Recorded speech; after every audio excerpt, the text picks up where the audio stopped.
Assalamualaikum warahmatullahi wabarakatuh. Hai adik-adik, apa kabar semuanya? Bertemu lagi bersama saya Devi Fitriani dengan NIM 1909387 dari kelas 3B Pendidikan Ekonomi Universitas Pendidikan Indonesia. Sekarang kita akan membahas materi yang selanjutnya, yaitu kekurangan dan kelebihan sistem ekonomi. Telah adik-adik ketahui bahwa sistem ekonomi itu ada 4 macam. Yang pertama itu sistem ekonomi tradisional, yang kedua sistem ekonomi komando atau terpusat, yang ketiga adalah sistem ekonomi liberal, dan yang terakhir adalah sistem ekonomi campuran. Kita akan membahas satu persatu dari sistem ekonomi yang keempat tadi. Kita akan bahas kelebihan dan kekurangan dari sistem ekonomi yang pertama, yaitu sistem ekonomi tradisional. Kelebihannya yang pertama, menimbulkan rasa kekeluargaan dan kegotong royongan yang kuat di antara masyarakat dalam memenuhi kebutuhan hidup. Yang kedua, keuntungannya itu ialah sistem barter yang dilakukan dilandasi oleh rasa kejujuran dan pada mencari keuntungan daripada mencari keuntungan. Nah, kekurangannya itu yang pertama, masyarakatnya masih memiliki pola berpikir yang statis, tidak kritis.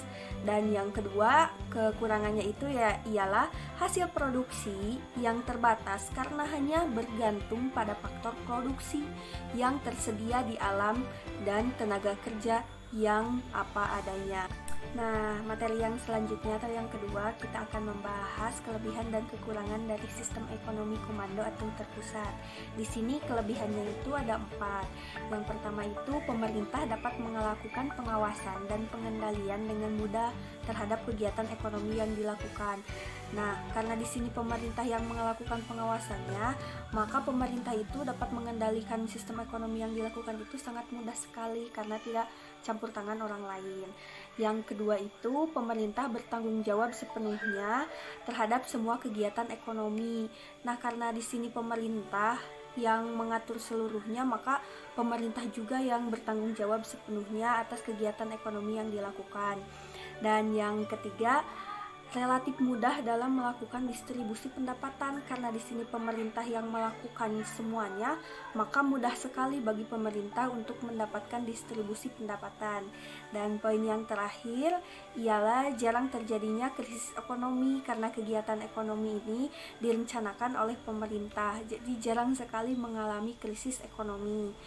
Dan sekarang kekurangan dari sistem ekonomi terpusat ialah yang pertama, mematikan inisiatif dan kreativitas individu untuk maju. Karena di sini pemerintah yang mengatur seluruhnya, jadi inisiatif dan kreativitas individu itu sangat berkurang. Dan kekurangan yang kedua ialah masyarakat tidak memiliki kebebasan dalam memiliki sumber daya. Ya, masyarakat di sini tidak memiliki kebebasan karena pemerintahlah yang mengatur keseluruhannya.